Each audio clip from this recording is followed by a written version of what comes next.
സർവമംഗളമംഗല്യേ ശിവേ സർവാർത്ഥസാധികേ ശരണ്യേ ത്രയംബകേ ഗൗരി നാരായണി നമോസ്തുതേ. പീതാംബരം കരവിരാജിത ശംഖചക്ര കൗമോദകീ സരസിജം കരുണാസമുദ്രം രാധാസഹായമതിസുന്ദരമന്ദഹാസം വാതാലയേശമനിശം ഹൃദി ഭാവയാമി. കൃഷ്ണായ വാസുദേവായ ദേവകീനന്ദനായ ച നന്ദഗോപകുമാരായ ഗോവിന്ദായ നമോ നമഃ. കൃഷ്ണായ വാസുദേവായ ഹരയേ പരമാത്മനെ പ്രണതക്ലേശനാശായ ഗോവിന്ദായ നമോ നമഃ. സച്ചിദാനന്ദരൂപായ വിശ്വോൽപത്യാദിഹേതവേ താപത്രയ വിനാശായ ശ്രീകൃഷ്ണായ വയം നമഃ. ഓം ജന്മാദ്യസ്യ യദോന്വയാദിതരതച്ഛാപ്ത്വേഷ്വഭിജ്ഞസ്വരാട്ടേനേ ബ്രഹ്മഹൃദായ ആദികവയേ മുഹ്യന്തി യത്സൂരയ തേജോ വാരിമുദാം യഥാ വിനിമയോ യത്ര സർഗോ മൃഷ ധാമ്നാ സ്വേന സദാ നിരസ്തകുഹകം സത്യം പരം ധീമഹി. ധർമ്മപ്രോജ്ജിതകൈതവോത്ര പരമോ നിർമ്മത്സരാണാം സദാം വേദ്യം വാസ്തവമത്ര വസ്തുശിപദം താപത്രയോന്മൂലനം. ശ്രീമദ്ഭാഗവതേ മഹാമുനികൃതേ കിം വാ പരൈരീശ്വര സദ്യോ ഹൃദ്യപരുധ്യതേത്ര കൃതിഭിः ശുശ്രൂഷുഭിः തൽക്ഷണാഃ. നിഗമകൽപതരോർഗളിതം ഫലം സുഖമുഖാദമൃതദ്രവസംയുതം പിബത ഭാഗവതം രസമാലയം മുഹുരഹോ രസികാ ഭുവി ഭാവുകാഃ.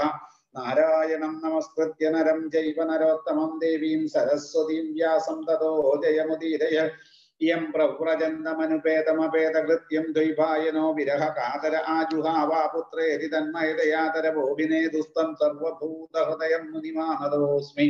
യസ്വാനുഭാവമഖിലശ്രുതിസാരമേകമധ്യാത്മദീപമതിഥിതീർഷതാം തമോന്തം സംസാരിണാം കരുണയാഹ പുരാണഗുഹ്യം തം വ്യാസസൂനുമുപയാമി ഗുരും മുനീനാം. മൂകം കരോതി വാചാലം പങ്കും ലംഘയതേ ഗിരിം യത്കൃപാതമഹം വന്ദേ പരമാനന്ദമാധവം. യം ബ്രഹ്മാ വരുണേന്ദ്രരുദ്രമരുതത്തുന്വന്തി ദിവ്യൈസ്തവൈർവേദൈ സാംഗപദക്രമോപനിഷദൈർഗായന്തി യം സാമഗാഃ. ധ്യാനാവസ്ഥിതതദ്ഗതേന മനസാ പശ്യന്തി യം യോഗിനോ യസ്യാന്തം ന വിദുഃ സുരാസുരഗണാ. ദേവായ തസ്മൈ നമഃ. കോമളം കൂജയൻ വേണും ശ്യാമളോയം കുമാരകഃ വേദവേദ്യം പരം ബ്രഹ്മ ഭാസതാം പുരതോ മമ. ഭൂതൈർമഹദ്ഭിര്യ ഇമാ പുരോ വിഭുർനിർമായ ചേതേതമൂഷു പൂരുഷാ ഭുക്തേ ഗുണാൻ ഷോഡശ ഷോഡശാത്മക സ്വലം ഋഷിഷ്ട ഭഗവാൻ ഭജാംസി മേ. ഓം നമോ ഭഗവതേ വാസുദേവായ. ശ്രീ ഗുരുവായൂരപ്പ ശരണം. ഹര ഹര നമ പാർവതീപതേ. ഹര ഹര മഹാദേവ.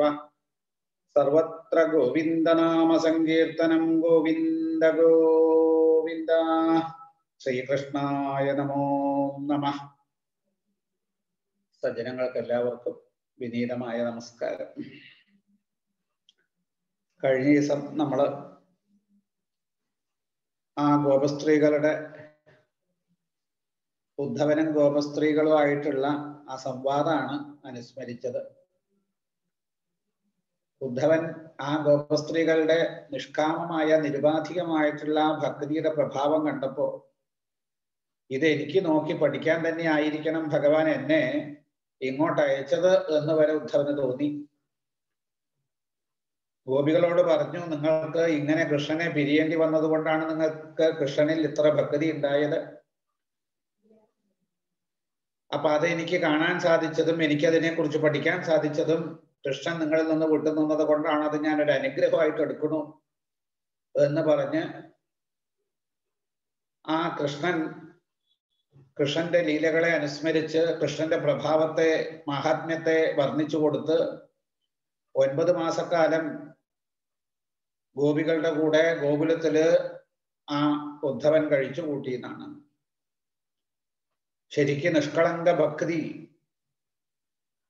ആ പ്രപഞ്ചത്തിലെ ഒന്നിൻ്റെയും അപേക്ഷയില്ലാത്ത നിരുപാധികമായിട്ടുള്ള ആ ഭക്തിയുടെ സ്വരൂപം അത് ജ്ഞാനത്തെക്കാളും ഉത്കൃഷ്ടമാണ് എന്ന് ഇപ്പൊ ഉദ്ധവന് ശരിക്കും ബോധ്യായി. അനുഭവം കൊണ്ട് ബോധ്യായി. അല്ലാണ്ട് ഇത് പറഞ്ഞിട്ട് കേട്ടിട്ടുള്ള കാര്യമൊന്നും അല്ലാതെ അനുഭവം കൊണ്ട് അദ്ദേഹം പഠിച്ചു എന്നാണ്. അപ്പൊ ഈ ഒരു സംഗതി കാണാൻ വേണ്ടി തന്നെ ആയിരിക്കണം ഭഗവാൻ എന്നെ ഇങ്ങോട്ട് അയച്ചത് എന്ന് ആ ഉദ്ധവന് തോന്നുകയാണ്. ഒരു യോഗ്യതകളും ഇല്ല. ഇങ്ങനെയുള്ള ഭക്തി ഉണ്ടാവേണ്ടത് ശരിക്കും ജ്ഞാനികളായിട്ടുള്ള മഹർഷിമാർക്കാണ്. അതിനുള്ള യാതൊരു തരത്തിലുള്ള യോഗ്യതകളും ഇവർക്കില്ല. കാട്ടുവാസികളായിട്ട് കൃഷ്ണന്റെ പ്രഭാവം എന്താണെന്ന് മനസ്സിലാക്കാത്ത ആളുകളാണ് പ്രാകൃത സ്ത്രീകളാണ്. അവർക്ക് ഉപനയന സംസ്കാരമോ വേദം പഠിക്കാനുള്ള അധികാരമോ അതുപോലെ സൽക്കർമ്മങ്ങൾ ചെയ്യാനോ വ്രതങ്ങളോ തപസ്സോ അനുഷ്ഠിക്കാനോ ഒന്നും അറിയില്ല. അല്ല, അതിനൊന്നും കഴിയില്ല അവർക്ക്. പക്ഷെ ഭഗവാനിൽ ഉണ്ടായിട്ടുള്ള പുറത്തേക്ക് നോക്കുമ്പോൾ അല്ലെങ്കിൽ നമ്മളുടെ ബാഹ്യദൃഷ്ടി കൊണ്ട് നോക്കുന്ന സമയത്ത് ശാരീരികമായിട്ടുള്ള അടുപ്പമാണെങ്കിലും ആ സ്നേഹമാണെങ്കിലും അത് യാതൊരു ഉപാധിയും ഇല്ലാത്തതായതുകൊണ്ട് ശരിക്കും അത് അതായത് അവരുടെ മനസ്സിനെ ശുദ്ധീകരിച്ചു എന്നാണ്. ഇങ്ങനെ കൃഷ്ണനിൽ യാതൊരു തരത്തിലുള്ള ആഗ്രഹവും ഇല്ലാത്ത തരത്തിലുള്ള അല്ലെങ്കിൽ യാതൊരു തരത്തിലുള്ള പ്രപഞ്ച വസ്തുക്കളുടെ ആഗ്രഹം ആഗ്രഹത്തിന്റെ ഒരു കണിക പോലും ഇല്ലാത്ത ആ കൃഷ്ണനോടുള്ള നിരുപാധികമായിട്ടുള്ള ഭക്തി ഗോപസ്ത്രീകളുടെ മനസ്സിനെ അങ്ങേയറ്റം പരിശുദ്ധമാക്കി. ഗോപസ്ത്രീകളുടെ മനസ്സ് സകലവിധ വാസനകളെയും ആ ഭക്തി അല്ലെങ്കിൽ ശ്രീകൃഷ്ണനോടുള്ള ആ നിരുപാധികമായിട്ടുള്ള പ്രേമം കൊണ്ട് ആ ഗോപസ്ത്രീകളുടെ മനസ്സിലെ വാസനകളൊക്കെ നശിച്ചു. വാസനകളുടെ ഒരു കണിക പോലും ഇപ്പോ അവരുടെ മനസ്സിലില്ല. അപ്പൊ ആ നിലയിൽ അവരുടെ മനസ്സിനെ ശുദ്ധമാക്കി തീർത്തു. വാസനകൾ മനസ്സിലില്ലെങ്കിൽ അടുത്തൊരു ജന്മം അവർക്കില്ല. ഈ വാസനകളാണ് നമ്മളെ അടുത്ത ജന്മത്തിന് കാരണമായിട്ടുള്ള കർമ്മം ചെയ്യാൻ പ്രേരിപ്പിക്കുന്നത്. കർമ്മം നമ്മളെ ശരീരം കൊണ്ട് ചെയ്യും, ഉള്ളിലെ മനസ്സിലെ വാസനകൾ അതിനെ പരിപോഷിപ്പിക്കും, അല്ലെങ്കിൽ അതിനെ പ്രചോദനം തരും. അപ്പൊ വാസനയ്ക്കനുസരിച്ചിട്ട് നമ്മൾ കർമ്മം ചെയ്യുമ്പോൾ കർമ്മത്തിന്റെ ഫലമായിട്ടുള്ള സുഖദുഃഖങ്ങൾ അനുഭവിക്കാൻ വീണ്ടും ജനിക്കുക, വീണ്ടും മരിക്കുക, ഈ ചക്രത്തിൽ വന്ന് പെടുന്നതാണ്. അപ്പൊ അവരുടെ മനസ്സ് ശുദ്ധമായതോട് കൂടിയിട്ടോ ഇനി ഒരിക്കലും ജനിക്കേണ്ടതായിട്ടുള്ള അവസ്ഥയിൽ നിന്ന് അവർ മാറി. ഇനി ഒരിക്കലും ജനിക്കേണ്ടതായിട്ട് വരില്ല. അപ്പൊ ജനിക്കേണ്ടതായിട്ട് വന്നില്ലെങ്കിൽ മരണം ഉണ്ടാവില്ലല്ലോ. ഏതെങ്കിലും ഒന്ന് നിന്നാൽ മറ്റത് നിൽക്കും. ജനനം ഇല്ലെങ്കിൽ മരണവും ഇല്ല. അപ്പൊ അവര് ഇനിയൊരു ജന്മം എടുക്കേണ്ടതായിട്ടുള്ള അവസ്ഥയെ അതിക്രമിച്ചിരിക്കുന്നു. ഇനി അവർക്ക് ജന്മമില്ല. ആ ജന്മമില്ലെങ്കിൽ പിന്നെ മരണമില്ലാത്തൊരവസ്ഥ. അതാണ് ആ ഭക്തി കൊണ്ട് ശരിക്കും നമുക്ക് ആ മോക്ഷം, അതാണ് ഈ ജനന മരണങ്ങൾക്ക് അതീതമായിട്ടുള്ള അവസ്ഥ. ആ നദിയിലേക്ക് അവർ ഉയർന്നു എന്നാണ്. അവർക്കൊന്നും കൃഷ്ണന്റെ മാഹാത്മ്യം ഒന്നും അറിയില്ല.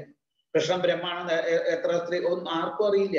ഉദ്ധവൻ പറയണത് കേട്ടപ്പോ കുറച്ചു നേരത്തിനൊക്കെ ആ ഒരു ബോധം അവരുടെ ഉള്ളിൽ വന്നു എന്ന് മാത്രമേ ഉള്ളൂ. നമ്മുടെയൊക്കെ ഉള്ളില് ഇപ്പൊ സത്സംഗങ്ങളും സപ്താഹങ്ങളൊക്കെ കേൾക്കുമ്പോ കുറച്ചൊരു വ്യത്യാസം, കുറച്ചു നേരത്തേക്ക് അവിടെ ഇരിക്കുമ്പോ കുറച്ച് വന്നു. അതുപോലെ തന്നെ അവർക്കും വന്നല്ലോ. ഇപ്പൊ ഉദ്ധവൻ പറയണത് കേട്ടപ്പോ കൃഷ്ണൻ ആത്മാവാണ്, കൃഷ്ണൻ ഞങ്ങളിൽ നിന്ന് വിട്ടു നിൽക്കണില്ല, ഞങ്ങളുടെ കൂടെ തന്നെ ഞങ്ങളുടെ ഉള്ളിലും പുറത്തും നിൽക്കുന്നത് കൃഷ്ണനാണെന്നൊക്കെ, ആ സർവ്വവ്യാപിയാണ് എന്നൊക്കെ കുറച്ചു നേരത്തേക്ക് അവർക്കുള്ളൂ. വീണ്ടും അവരുടെ ഭാവം അതായത് ശാരീരികമായിട്ടുള്ള കൃഷ്ണഭാവത്തിൽ തന്നെയാണ്. പക്ഷെ അത് ശരിക്ക് അത് തീക്ഷ്ണമായിട്ട് പിന്നെ അത് പൂർണ്ണമായി ആ നിഷ്കളങ്കമായിട്ടുള്ള ഭാവത്തിലേക്ക് എത്തുകയാണ്. അല്ലെങ്കിൽ ആ കൃഷ്ണനോടുള്ള സ്നേഹം ശരിക്കും ആ സ്നേഹത്തിന്റെ ഭാവം കൂടി നിരുപാധികമായിട്ടുള്ള ഭാവത്തിലേക്ക് എത്തിയിട്ട് അവർക്ക് അത് പരമഗതിയെ കൊടുക്കുകയാണ്.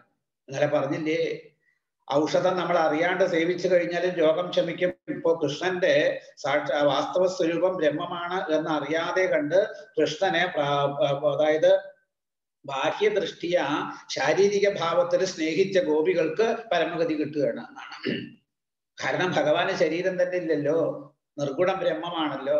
പിന്നെ എന്തിനു വേണ്ടിയിട്ട് ഇങ്ങനെയുള്ള ശരീരം എടുത്തു എന്നാണെങ്കിൽ ഭക്തന്മാരെ അനുഗ്രഹിക്കാൻ. അപ്പൊ എടുത്ത ആ ഭാവത്തില് അല്ലെങ്കിൽ ആ ശരീരത്തില് ആ പ്രകൃതത്തില് നമ്മൾ ഏതെങ്കിലും ഒരു തരത്തിൽ മനസ്സിനെ അതിന്റെ കൂടെ അതിനോട് കൂട്ടിച്ചേർക്കുക എന്നാണ്. കൂട്ടിച്ചേർത്ത് കഴിഞ്ഞാലോ മനസ്സ് ആ ഭാവം കൊണ്ട് നിറയുന്നതാണ്. കൃഷ്ണന്റെ വാസ്തവ സ്വരൂപത്തെ സാക്ഷാത്കരിക്കാൻ കഴിയുന്നതാണ്. നാമരൂപങ്ങൾക്ക് അതീതമാണല്ലോ ഭഗവാൻ. ആ നാമരൂപങ്ങൾക്ക് അതീതമായിട്ടുള്ള അവസ്ഥയിലേക്ക് ഗോപസ്ത്രീകളെയും ഭഗവാൻ ഉയർത്തിയതാണ്. അപ്പൊ ഇവിടെ അത് കഴിഞ്ഞ് ഉദ്ധവൻ അവരുമായിട്ട് ഉള്ള ആ സത്സംഗമൊക്കെ അതായത് അവസാനിപ്പിച്ച് ഇനി തിരിച്ച് മധുരയിലേക്ക് പോകാൻ പുറപ്പെടുകയാണ്. അപ്പോഴാണ് ഉദ്ധവന് തോന്നിയത്, ഇത്രയും നിഷ്കളങ്കരായിട്ടുള്ള നമ്മള് എല്ലാ യോഗ്യതകളും തികഞ്ഞ ഒരാള് കേമനായി എന്ന് പറഞ്ഞാൽ അവരെ നമസ്കരിക്കുന്നതിൽ ഒരർത്ഥമില്ല. കാരണം അവർക്ക് അതിനുള്ള എല്ലാ സാഹചര്യങ്ങളും ഉണ്ട്. അതിലൂടെ അവര് വന്നപ്പോ അവര് കേമനായി. പക്ഷെ ഇവിടെ ഒരു സാഹചര്യം ഇല്ലാത്ത കൂട്ടരാണ് ഈ ഗോപസ്ത്രീകള്. അവർക്ക് ഒരു തരത്തിലുള്ള അതായത് ക്വാളിഫിക്കേഷൻസും ഇല്ല. എന്നിട്ടും അവര് ആ ഭക്തിയുടെ ആ പ്രാകൃതമായിട്ടുള്ള ഭക്തിയുടെ ഭാവത്തിൽ നിന്ന് ഉയർന്ന് അവർ ഇത്രയും, അതായത് ആ മോക്ഷത്തിന്റെ അങ്ങേയറ്റത്തെ നിലയെ അവരാ ഭക്തി കൊണ്ട് തന്നെ പ്രാപിച്ചിരിക്കുന്നു എന്ന് കണ്ടപ്പോ, ഒരു യോഗ്യത ഇല്ലാത്ത ആളിപ്പോ നമ്മളിപ്പോ ഒരു കുട്ടിക്ക് ആ റാങ്ക് കിട്ടി എന്ന് പറഞ്ഞാൽ ആ കുട്ടി പഠിച്ച സിറ്റുവേഷൻസ്, അതായത് അവരുടെ വീട്ടില് സാമ്പത്തികമായിട്ടൊന്നുമില്ല, വളരെ പരിതാപകരമാണ് അവിടുത്തെ അവസ്ഥ. എന്നിട്ടും അതിനെയൊക്കെ അതിജീവിച്ചുകൊണ്ട് ആ പഠിച്ച് ഉന്നതമായിട്ടുള്ള നില കരസ്ഥമാക്കി കഴിഞ്ഞാൽ അതിനെയല്ലേ നമ്മൾ അഭിനന്ദിക്കുക. എല്ലാ ഗുണമുള്ള എല്ലാ സൗകര്യമുള്ള കുട്ടിക്ക് റാങ്ക് കിട്ടിയാൽ അതിൽ വലിയ അതിശയൊന്നും ഇല്ലത് കിട്ടണം. കാരണം അവർക്ക് അത് സൗകര്യങ്ങളൊക്കെ ഉണ്ട്, അതിനെ വേണ്ടതുപോലെ പ്രയോജനപ്പെടുത്തി, അതുകൊണ്ട് കിട്ടി. ഇവിടെ ആ സൗകര്യങ്ങളൊന്നും ഇല്ലാതെ ആ ഉന്നത നിലയിൽ എത്തിക്കഴിഞ്ഞാൽ അതിനാണല്ലോ കുറച്ച് തിളക്കം കൂടുക. നമ്മൾ പറയില്ലേ 916 എന്ന്. ആ ഭക്തിയുടെ പ്രഭാവം കൊണ്ട് ശരിക്ക് ആ പരിപൂർണമായിട്ടും ശുദ്ധകളായിട്ട് ആ നിലയെ, അല്ലെങ്കിൽ മോക്ഷത്തിന്റെ ആ ഉന്നതമായിട്ടുള്ള അവസ്ഥയിലേക്ക് എത്തിയ ഗോപികളെ, ഇപ്പോ ഈ ഉദ്ധവന് ആ യോഗ്യതകളൊക്കെ ഉണ്ട് മോക്ഷത്തിന്റെ നിലയെ പ്രാപിക്കാൻ. പക്ഷെ ഉദ്ധവന് അതിനുള്ള അടിസ്ഥാനമായിട്ടുള്ള സൗകര്യങ്ങളും ഉണ്ടായിരുന്നു. ബൃഹസ്പതിയുടെ ശിഷ്യനാണ്, അതുപോലെ തന്നെ യാദവന്മാരുടെ മന്ത്രിയാണ്, ഉഗ്രസേനന്റെ മന്ത്രിയാണ്, കൃഷ്ണന്റെ ചങ്ങാതിയാണ്. അപ്പൊ ഈ സാഹചര്യങ്ങളെയൊക്കെ അനുകൂലമാക്കി തീർക്കുമ്പോ തീർച്ചയായിട്ടും ഉദ്ധവൻ മോക്ഷത്തിലേക്ക് പോണതില് അതിശയില്ല. അല്ലെങ്കിൽ ആ കൃഷ്ണന്റെ വാസ്തവ സ്വരൂപം അറിഞ്ഞതിൽ അതിശയില്ല, അവിടെ എത്തിയതിൽ അതിശയില്ല. പക്ഷെ അതൊന്നും ഇല്ലാത്ത ആളുകളാണല്ലോ ഈ ഗോപസ്ത്രീകള്. ഉപനയന സംസ്കാരമില്ല, വേദം ഇങ്ങനെയൊന്നുമില്ല.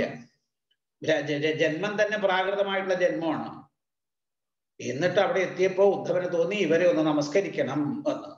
അവിടെയാണ് നമ്മൾ മനസ്സിലാക്കേണ്ടത്. യോഗ്യതകളൊന്നും ഇല്ലാത്ത ആളുകൾ ആ നിലയിലൂടെ ഉയർന്നു വരുമ്പോ അവരെയാണ് നമ്മൾ നമസ്കരിക്കേണ്ടത്, യോഗ്യതയുള്ള ആളെ അല്ല.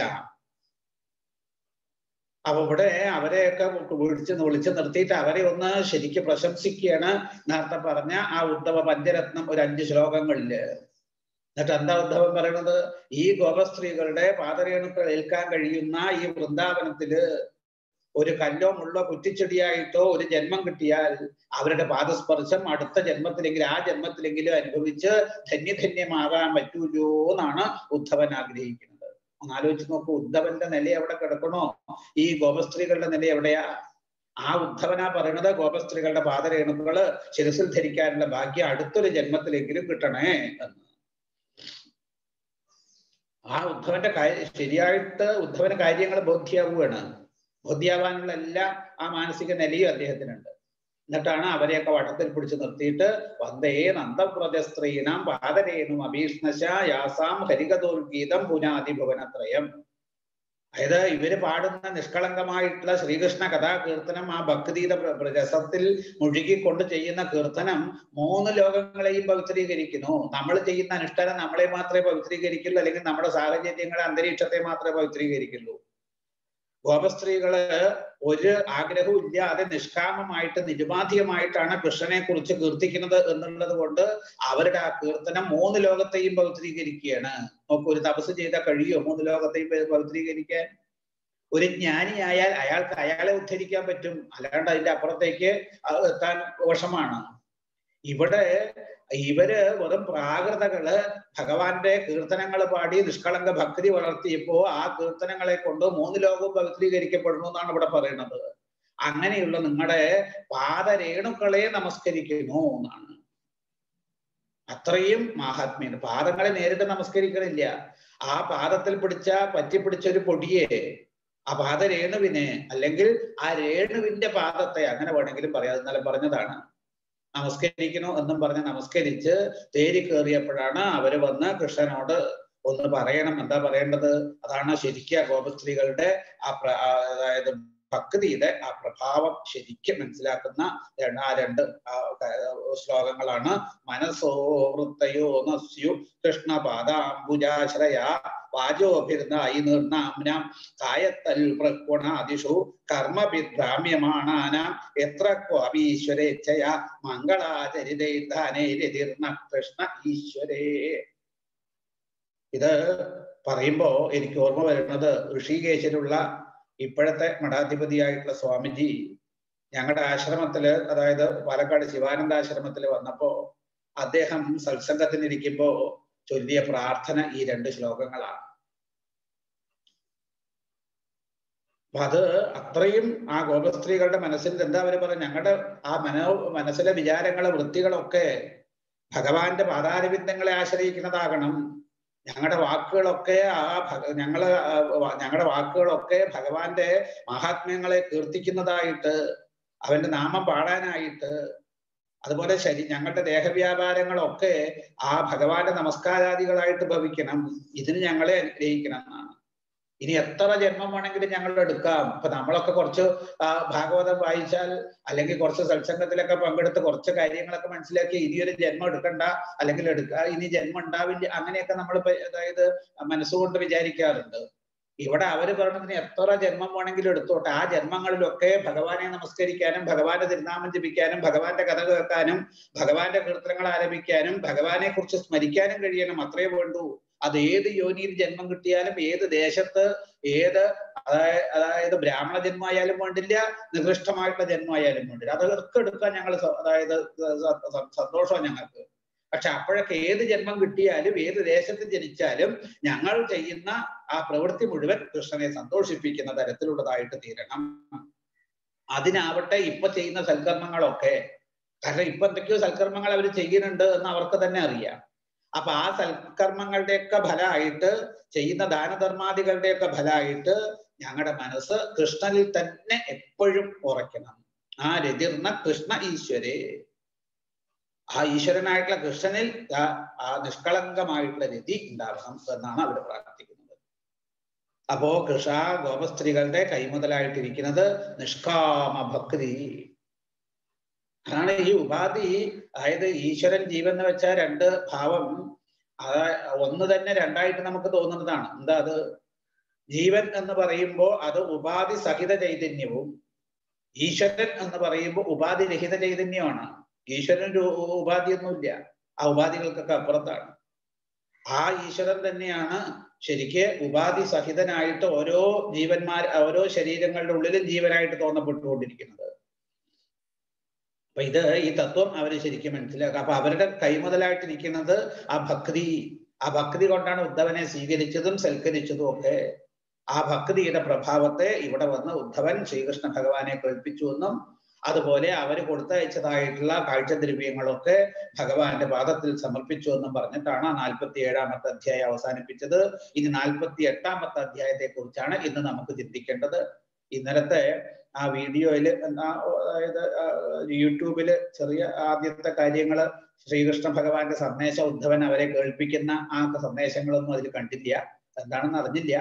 ഏതായാലും അത് നമുക്കിനിയൊരു അവസരം കിട്ടുമ്പോൾ വേണമെച്ചാൽ നമുക്ക് അനുസ്മരിക്കാം. ഇവിടെ ഇനി 48ാമത്തെ അധ്യായത്തില് ശുകമഹർഷി പറയാണ്, അതവിജ്ഞായ ഭഗവാൻ സർവാത്മാ സർവദർശന സൈരേന്ദ്രിയ കാമതപദായ പ്രിയമിച്ചംഗൃതമ്യയോ പറയാണ്. ഭഗവാൻ എല്ലാവരിലും ആത്മാവായിട്ട് വളരുന്ന ആളാണ്. അങ്ങനെയുള്ള ഭഗവാൻ ഒരു ദിവസം ഉദ്ധവരോട് കൂടിയിട്ട് ആ കുബ്ജയുടെ ആ സൈരേന്ദ്രിയുടെ വീട്ടിലേക്ക് ചെല്ലുകയാണെന്നാണ്. അവള് ഭഗവാന്റെ വരവ് അറിഞ്ഞതോടുകൂടെ ശരിക്കും അവളെ പ്രതീക്ഷിച്ചിരിക്കുക. ഭഗവാൻ വരാന്ന് പറഞ്ഞിട്ടല്ലോ, ഇന്ന് വരും നാളെ വരും, ഇന്ന് വരും നാളെ വരും എന്നുള്ള പ്രതീക്ഷയിൽ ഇരിക്കുക. അപ്പോഴാണ് ഉദ്ധവനുമായിട്ട് ഭഗവാൻ അങ്ങനെ കയറി വരുന്നത്. അവള് ശരിക്ക് വേണ്ട രീതിയിൽ ഭഗവാൻ അവളുടെ വീട്ടിലെ ഭഗവാനെ സ്വീകരിക്കാൻ ഒരുപാട് സാമഗ്രികളൊക്കെ വാങ്ങി സമൃദ്ധമാക്കി വെച്ചിട്ടുണ്ട് എന്നാണ്. അതുപോലെ വീടിനെയൊക്കെ നന്നായിട്ട് അലങ്കരിച്ചിട്ടുണ്ട്. അതുപോലെ ഭഗവാൻ ഇരിക്കാൻ നല്ലൊരു പീഠം, കിടക്കാനാണ് ചില മൃദുവായിട്ടുള്ള ശയ്യ, ഇതുകൊണ്ടൊക്കെ അലങ്കരിച്ചിരിക്കുക. പലവിധ ധൂപദീപങ്ങള്, മാലകള് ഇതിനെ കൊണ്ടൊക്കെ അലങ്കരിച്ചിരിക്കും, ഓടി പിടിപ്പിച്ചിരിക്കുന്നു എന്നാണ്. ഉത്കൃഷ്ടനായിട്ടുള്ള ഒരു വ്യക്തി വരുമ്പോ അങ്ങനെയൊക്കെ ചെയ്യണമല്ലോ. സാക്ഷാൽ ജഗത്തിന്റെ മുഴുവൻ നാഥനായിട്ടുള്ള ഭഗവാനാണ് ഈ വരുന്നത്. അപ്പൊ അവൾക്ക് ആ തരത്തിലൊക്കെ ഭഗവാനെ സ്വീകരിക്കാനുള്ള ഒരുക്കങ്ങളൊക്കെ ചെയ്തു വെച്ചിട്ടുണ്ട്. അങ്ങനെ ഗൃഹം തമായാണ്ടം അഭീത്യശാസന സദ്യസമുത്തായ ജാതസംഭ്രമ യഥോപസംഗമ്യ സഖീവിരച്യുതം സഭാജയാമാസ സദാസനാദിധി. അങ്ങനെ തന്റെ ഭവനത്തിലേക്ക് ഭഗവാൻ അങ്ങനെ കയറി വരുന്നത്, അക്രൂരനോട് കൂടി കയറി വരുന്നത് കണ്ടപ്പോ അവള് ശരിക്കും സംഭ്രമിച്ചു എന്നാണ്. അതാണ് പെട്ടെന്ന് ഭഗവാന്റെ ഒരു ഭാവമൊക്കെ വരുമ്പോ നമുക്ക് ഈ സംഭ്രമം ഉണ്ടാവും. ദശമസ്കന്ധം തുടക്കത്തിൽ തന്നെ വസുദേവരുടെ മുമ്പില് ഭഗവാൻ ശങ്കചക്ര കഥാപത്മധാരിയായിട്ട് അവതരിച്ച് ആ അത്ഭുത ബാലനെ കണ്ട സമയത്ത് ആ വാസുദേവർക്ക് തന്നെ ഉണ്ടായി സംഭ്രമം എന്നാണ്. ദേവയ്ക്കും സംഭ്രമം ഉണ്ടായിട്ടുണ്ട്. അപ്പൊ ആ ഒരു സംഭ്രമം പെട്ടെന്ന് ആ ഭഗവത് ഭാവം അങ്ങനെ വരുമ്പോ ആർക്കാണെങ്കിലും ആ സംഭ്രമം ഇല്ലാണ്ടിരിക്കില്ല. ആസനത്തിൽ നിന്ന് പെട്ടെന്ന് ചാടി എഴുന്നേറ്റ് സഖികളോട് കൂടെ ഭഗവാനെ സ്വീകരിച്ചു കൊണ്ടുവന്ന് ശ്രേഷ്ഠമായിട്ടുള്ളൊരു പീഠം കൊടുത്ത് അതിലിരുത്തി വേണ്ടതുപോലെ ഭഗവാനെ പൂജിച്ച് സൽക്കരിക്കുകയാണ്. അതുപോലെ തന്നെ ഉദ്ധവനെയും ആ നിലയിൽ തന്നെ ഈശ്വരഭാവത്തിൽ തന്നെ വേണ്ടതുപോലെ പൂജിച്ച് അദ്ദേഹത്തെ സൽക്കരിച്ചു എന്നാണ്. അപ്പൊ ഉദ്ധവനൊരു പീഠമൊക്കെ ഉദ്ധവൻ ആ പീഠത്തിൽ ഇരുന്നില്ല, പീഠത്തെ തൊട്ടിട്ട് നിലത്തിരുന്നു എന്നാണ് അദ്ദേഹത്തിന്റെ വിനയം കാണിക്കാൻ വേണ്ടിയിട്ട്. അങ്ങനെ അത് കഴിഞ്ഞ് ഭഗവാനെ വേണ്ടതായിട്ടുള്ള ഭക്ഷണ പദാർത്ഥങ്ങളൊക്കെ കൊടുക്കുക, സൽക്കരിക്കുക. പിന്നെ അവള് ഭഗവാനോട് പറഞ്ഞു, ഭഗവാനെ അവിടുന്ന് എൻ്റെ ആ വീട്ടില് എൻ്റെ കൂടെ നിത്യ സാന്നിധ്യത്തിൽ ഇവിടെ തന്നെ ഇരിക്കണം എന്ന് പറഞ്ഞ് അവള് ഭഗവാന്റെ കൂടെ തന്നെ ഇരിക്കുകയാണ് എന്നാണ്. ഇപ്പൊ അവള് ശരിക്കും ശരീരത്തെയൊക്കെ വേണ്ടതുപോലെ അലങ്കരിച്ചിട്ടുണ്ട് എന്നാണ്. ആ ഭഗവാന്റെ അടുത്ത് ചെന്ന് അവൾക്ക് ആവുന്നത് പോലെ, അല്ലെങ്കിൽ ഏതൊക്കെ തരത്തിൽ അവൾ ആഗ്രഹിക്കുന്നുവോ ആ ആഗ്രഹപ്രകാരം ഒക്കെ ഭഗവാൻ അവൾക്ക് ആ വശപ്പെട്ടവനെ പോലെ, വശംവദനായവനെ പോലെ നിന്നു കൊടുത്തു എന്നാണ്. അവള് ആ ഭഗവാനെ വേണ്ടതുപോലെ അനുഭവിക്കുകയാണെന്നാണ്. ശരിക്കും എന്തുകൊണ്ട് അവൾക്ക് ഇങ്ങനെയുള്ള ഒരു അനുഗ്രഹം കിട്ടിയത്? അതായത് പണ്ട് ഭഗവാന് കുറച്ച് കുറുക്കൂട്ട് കൊടുത്തല്ലോ, ആ കൊടുത്തതായിട്ടുള്ള ആ അല്പപുണ്യം കൊണ്ടാണ് അവൾക്ക് ഭഗവാനെ ഈ തരത്തില് വേണ്ടതുപോലെ അനുഭവിക്കാൻ കിട്ടിയത് എന്നാണ്. അതാണ് നമ്മള് ഭഗവാന് വേണ്ടിയിട്ട് എന്തെങ്കിലും ഒരു കാര്യം ചെയ്യുകയാണെന്ന് വെച്ചാൽ അതൊരിക്കലും പാഴാവില്ല എന്ന് ഞാൻ പറഞ്ഞത് നേരത്തെ തന്നെ. ഓരോ ദിവസവും ഓരോ ആളുകൾ സമർപ്പണം നടത്തുന്നുണ്ട് ഭക്തന്മാര്. നോക്ക്, അതാണ് ആ ചെയ്യുന്ന സമർപ്പണ ബുദ്ധി അല്ലെങ്കിൽ ആ ചെയ്യുന്ന സൽക്കർമ്മം അതൊരിക്കലും നശിക്കാതെ നമ്മൾക്ക് ഒരു ഫിക്സഡ് ഡെപ്പോസിറ്റ് ആയിട്ട് കിടക്കും. നോക്കൂ, ആ പൂജ അന്ന് ആ മധുരാവീതിയിൽ വെച്ച് കുറച്ച് കുറിക്കൂട്ട് രാമകൃഷ്ണന്മാർക്ക് സമർപ്പിച്ചതിന്റെ ആ പുണ്യം, അതാണ് ഇപ്പോ കൃഷ്ണനെ പൂർണ്ണമായിട്ട് അവൾക്ക് അനുഭവിക്കാൻ സാധിച്ചത്. അപ്പൊ നമ്മൾ എന്തെങ്കിലും ഒന്ന് ഭഗവാനെ സമർപ്പിക്കുകയാണെന്ന് വെച്ചാൽ ഭഗവാൻ പിന്നെ അങ്ങോട്ട് തരുന്നത് വാരിക്കോരിയിട്ടാ തരിക. അല്ലെ, കുചേല ബ്രാഹ്മണൻ 4 പിടി അകലെ കൊടുത്തത്, പക്ഷെ തിരിച്ച് ഭഗവാൻ സമർപ്പിച്ച് കൊടുത്തത് എന്താണ്?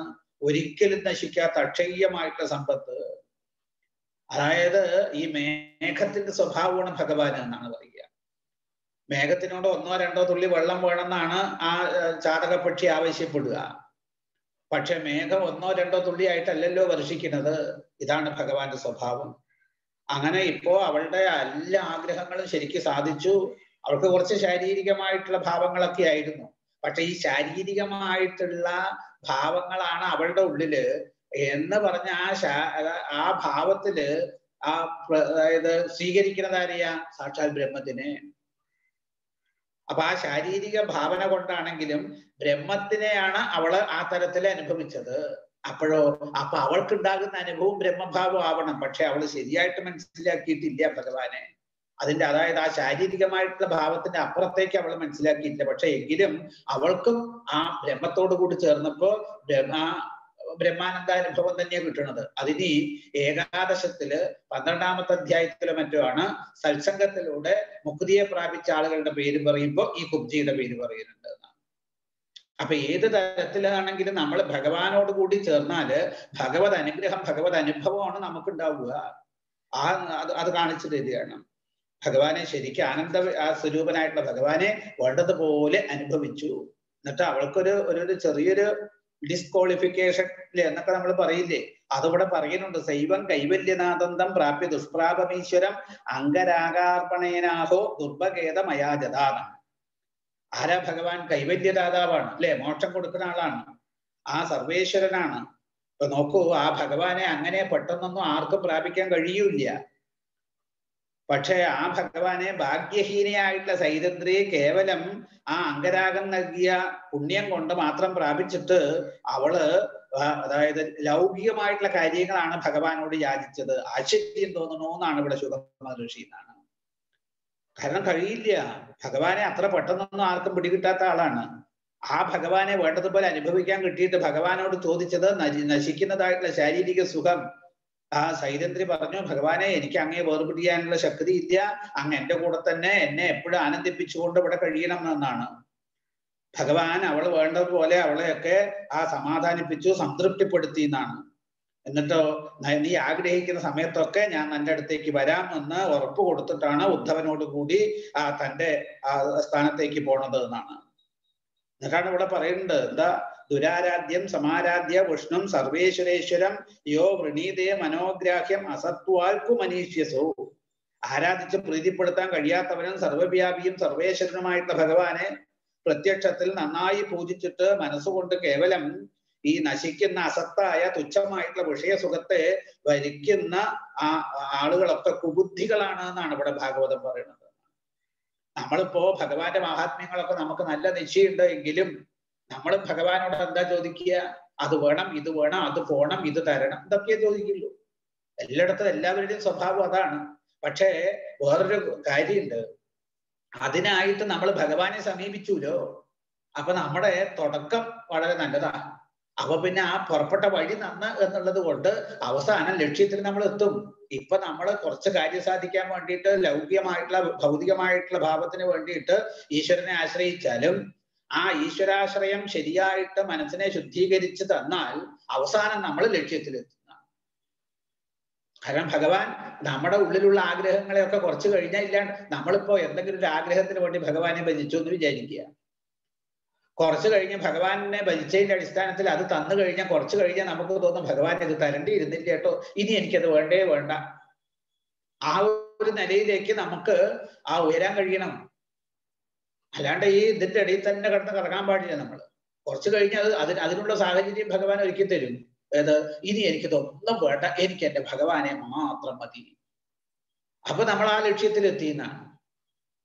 അപ്പൊ ഇവിടെ ആ തരത്തിലാണെങ്കിലും ഭഗവാനെ ആശ്രയിച്ചാൽ ഒക്കെ നല്ലതാണ്. അവ മുക്തി നൽകാൻ പ്രാപ്തനായിട്ടുള്ള ഭഗവാൻ സമീപത്ത് വന്നിട്ടും ആ ഭഗവാനെ പൂജിച്ച് തൃപ്തനാക്കിയിട്ട് കേവലം നശ്വരമായിട്ടുള്ള ആ ശാരീരിക സുഖമാണ് ഈ ശരീരത്തിന്റെ വരവായിട്ട് ആവശ്യപ്പെട്ടത്.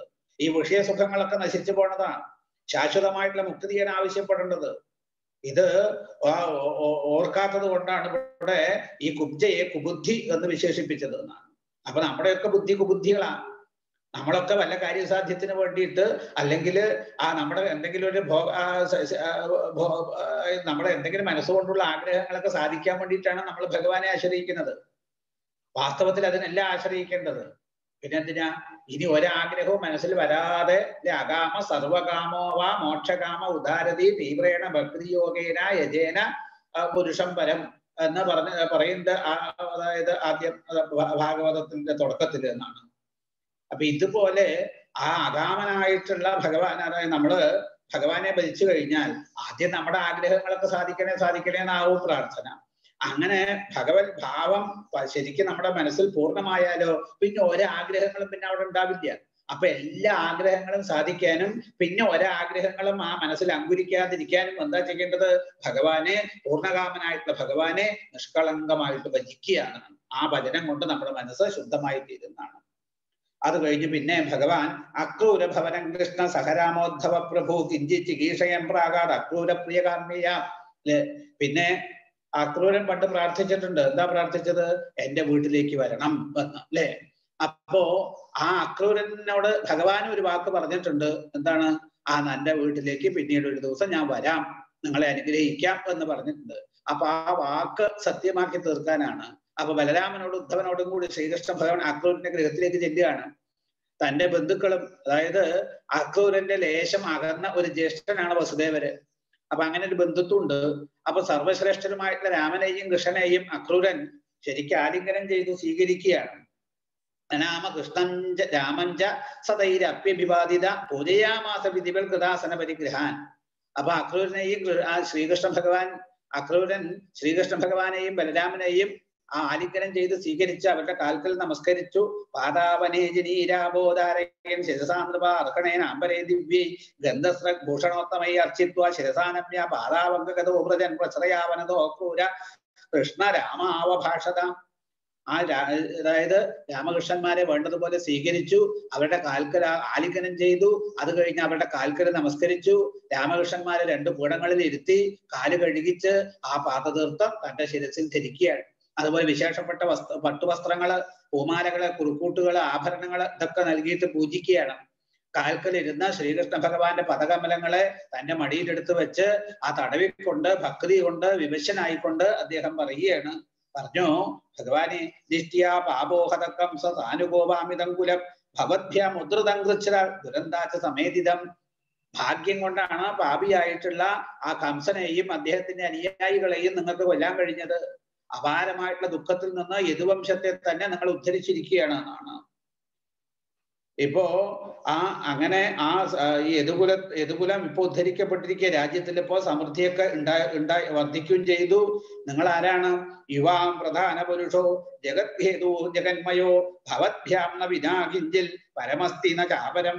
അറിയണം, നിങ്ങള് സാക്ഷാത് പ്രകൃതി പുരുഷന്മാരാണ്. പ്രപഞ്ചത്തിന് കാരണഭൂതനായിട്ടുള്ള ആ പ്രകൃതി പുരുഷന്മാരാണ് നിങ്ങൾ രണ്ടുപേരും. പ്രപഞ്ച സ്വരൂപേണ വളങ്ങുന്നത് നിങ്ങൾ തന്നെയാണ്.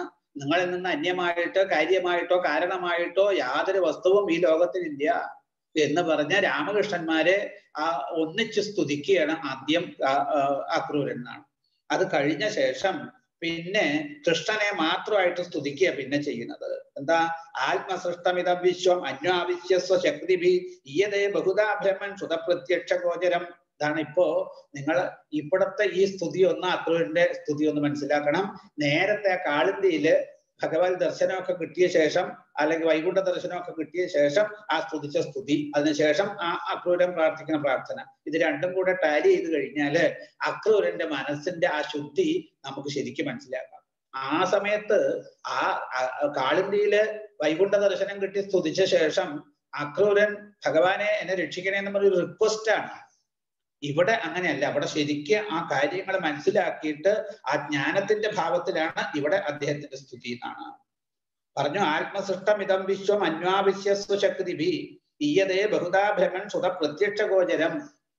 അതായത് ഈ ത്രിഗുണങ്ങളെ കൊണ്ട് ഈ ശരീരങ്ങളെയൊക്കെ സൃഷ്ടിച്ചിട്ട് അവയിൽ പ്രവേശിച്ച് ജീവസ്വരൂപേണ അവ ഏകനായിട്ടുള്ള അങ്ങ് പലതായിട്ട് തോന്നപ്പെട്ടുകൊണ്ടിരിക്കുകയാണ് എന്നാണ്. ഇവിടെ അപ്പൊ ഏകനായിട്ടുള്ള ഭഗവാൻ തന്നെയാണ് ഇവിടെ ലോകത്തില് പ്രപഞ്ചാകാരേണ പല ഭാവത്തില് വളങ്ങിക്കൊണ്ടിരിക്കുന്നത്. അപ്പൊ സകലവിധ ജീവജാലം ഭഗവാനിൽ നിന്ന് അന്യമായിട്ട് ഇവിടെ ഒന്നുമില്ല. ഈ കാണുന്നതൊക്കെ ഭഗവാന്റെ സ്വരൂപാന്തരങ്ങൾ തന്നെ. ഈ ഒരു ഭാവം ശരിക്കും അക്രൂരൻ മനസ്സിലാക്കി. അപ്പോ ഏകനായിട്ടുള്ള അങ്ങ് പലതരം ജീവജാലങ്ങളായിട്ട് ബഹുരൂപനായിട്ട് പ്രത്യക്ഷമായിട്ട് കാണപ്പെടുകയാണ്. ഏകനായിട്ടുള്ള ഭഗവാനെ നമുക്ക് നാമരൂപങ്ങൾക്ക് അതീതനാണ്, ഗുണങ്ങളോ കർമ്മങ്ങളോ ഒന്നും ഇല്ലാത്തത് കൊണ്ട് നമുക്ക് കാണാൻ പറ്റില്ല. അങ്ങനെയുള്ള ഭഗവാൻ തന്നെ മായ കൊണ്ട് പലവിധ ശരീരങ്ങളില് ബഹുരൂപനായിട്ട് പ്രത്യക്ഷമായിട്ട് കാണപ്പെടുക. അപ്പൊ പ്രത്യക്ഷ ഈശ്വരൻ ആരാ? നമ്മുടെയൊക്കെ ഉള്ളിലുള്ള ജീവൻ തന്നെയാണ്. അത് ആ ഈ ജീവന്റെ അല്ലെങ്കിൽ ആ ഈശ്വരന്റെ ഭാവത്തെ നമുക്ക് നിർഗുണനായതുകൊണ്ട് കാണാൻ പറ്റാത്തത് കൊണ്ട് നമ്മൾ ഈ ശരീരങ്ങളിൽ കാണുക. അപ്പൊ ഓരോ ശരീരങ്ങളുടെ ഉള്ളിലും ഈശ്വരനാണ് ഇരിക്കുന്നത് എന്ന് വിചാരിച്ച് ആ ശരീരങ്ങളെയൊക്കെ ഈശ്വരഭാവത്തിൽ നമ്മൾ ആശ്രയിക്കുകയാണെങ്കിൽ, അല്ലെങ്കിൽ അതിനെ പൂജിക്കുകയാണെങ്കിൽ, സേവിക്കുകയാണെങ്കിൽ നമ്മുടെ മനസ്സ് ശുദ്ധമായി തീരും. എന്നിട്ട് എന്താ ഇവിടെ പറയണത്? യഥാഹിഭൂതേഷു ചരാചരേഷു മഹ്യാതയോ യോനിഷു ബാന്തിനാന ഏവം ഭവാൻ കേവല ആത്മയോനി സ്വാത്മാത്മതന്ത്രോ ബഹുധാ വിഭാതി.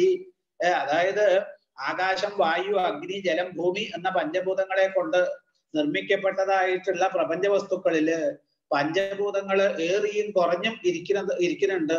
അതുപോലെ ആത്മസ്വരൂപനും എല്ലാറ്റിനും കാരണഭൂതനുമായിട്ടുള്ള അവിടുന്ന് തന്നാൽ സൃഷ്ടിക്കപ്പെട്ട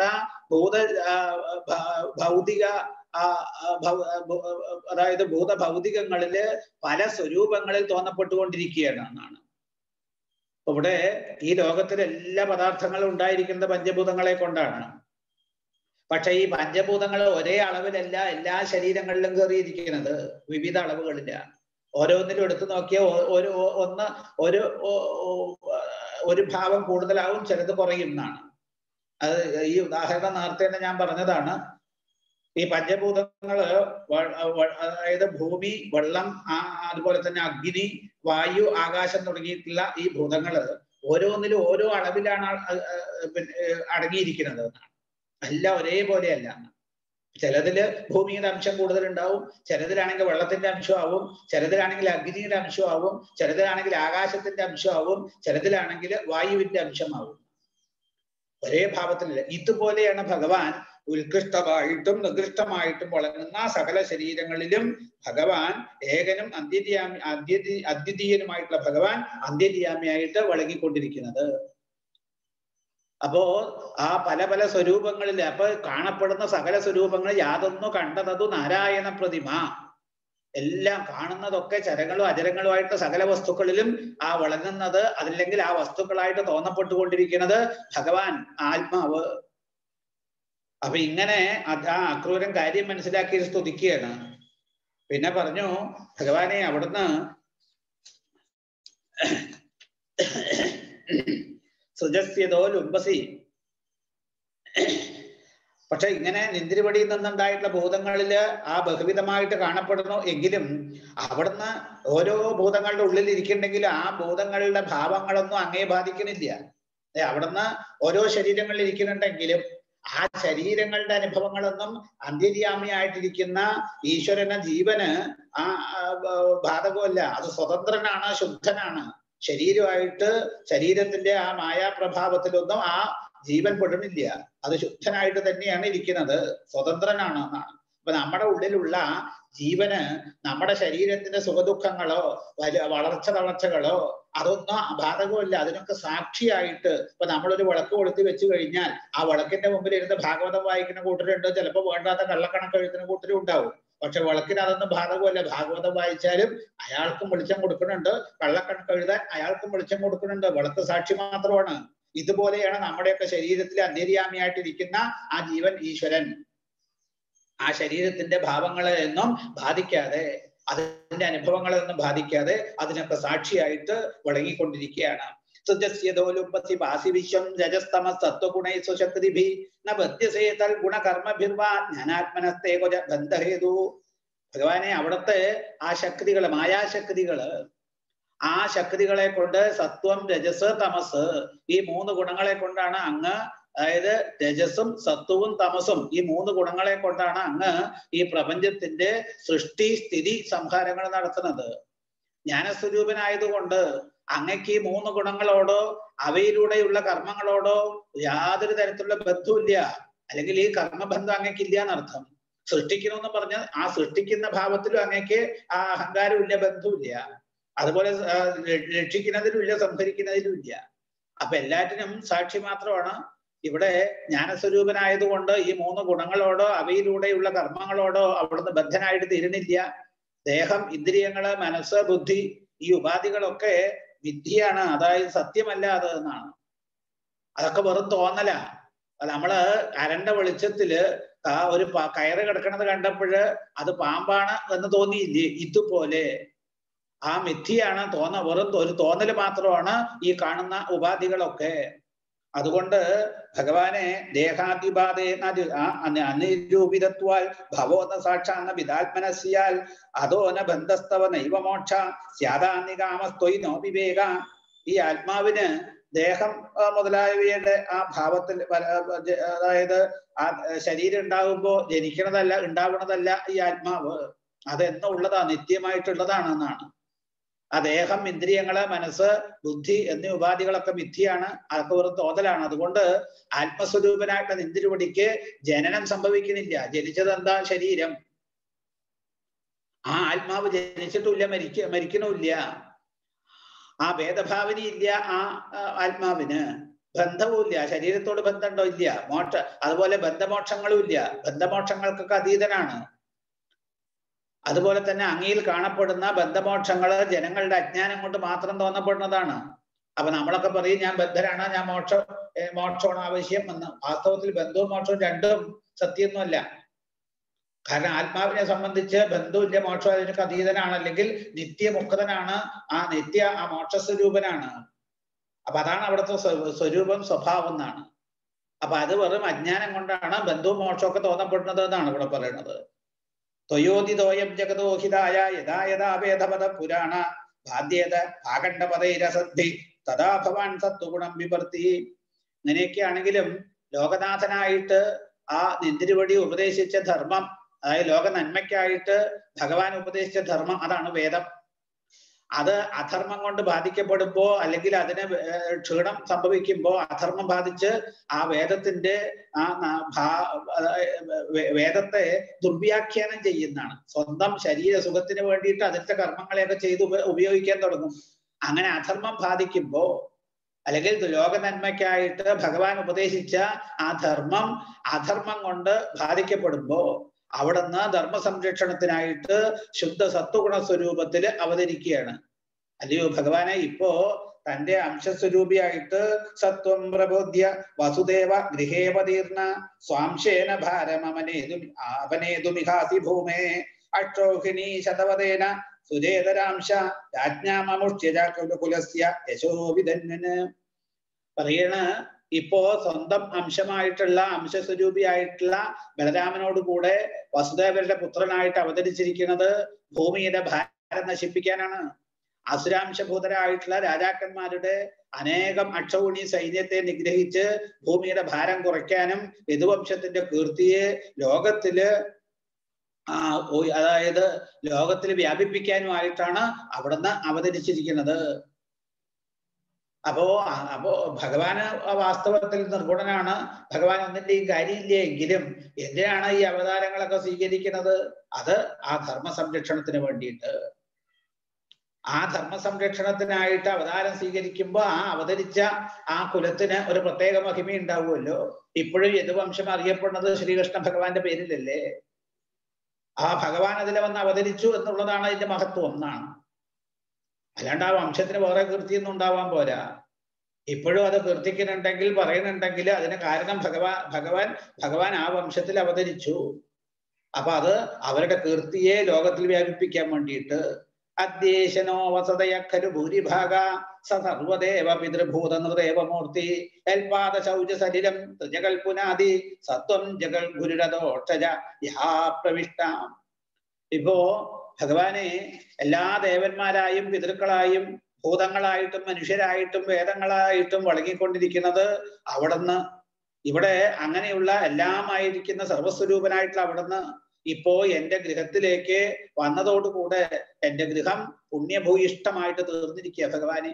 അപ്പൊ ഭഗവാന്റെ എഴുന്നള്ളത്തോട് കൂടിയിട്ട് ഗൃഹം പരിശുദ്ധമായിട്ട് തീർന്നിരിക്കുന്നു. അല്ലെങ്കിൽ അപ്പോഴാണ് ആ ഗൃഹമായിട്ട് തീർന്നത്. അപ്പൊ ഒരു വീടാകണമെങ്കിൽ എന്ത് വേണം? ഭഗവത് ഭക്തന്മാരുടെ പാദസ്പർശം ഉണ്ടാവണം. അപ്പൊ ഇവിടെ അങ്ങ് വന്നതോടുകൂടി പുണ്യഭൂയിഷ്ടമായിട്ട് തീർന്നു. അങ്ങയുടെ പാദതീർത്ഥമാകുന്ന ഗംഗ 3 ലോകങ്ങളെയും ശുദ്ധീകരിച്ചുകൊണ്ടിരിക്കുകയാണ്. അപ്രകാരമുള്ള മഹിമയോട് കൂടിയിട്ടുള്ള നിന്തിരുവടി എന്റെ വീട്ടിലേക്ക് എഴുന്നള്ളി വന്നില്ലേ? അങ്ങനെയുള്ള ആ ഭഗവാന് എന്റെ നമസ്കാരം എന്നാണ്. ഇപ്പോ അവിടുന്ന് തന്ന വാക്ക് പരിപാലിക്കുക ചെയ്തത്. അവിടുത്തെ ഇപ്പോ ശരിക്ക് എല്ലാവരുടെയും ദേവന്മാരുടെയും പിതൃക്കളുടെയും ഭൂതങ്ങളുടെയും ഒക്കെ ആ സ്വരൂപത്തോടു കൂടി വളങ്ങുന്നവനായിട്ടുള്ള അവിടുന്ന് വന്നതോടുകൂടെ എന്റെ ആ പിതൃക്കളും തൃപ്തന്മാരായി തീർന്നു. അതുപോലെ ആ ദേവന്മാരും തൃപ്തിപ്പെട്ടിരിക്കുന്നു, ആ അഗ്നി തൃപ്തിപ്പെട്ടിരിക്കുന്നു. എല്ലാം ശ്രേഷ്ഠമായിട്ട് തീർന്നു.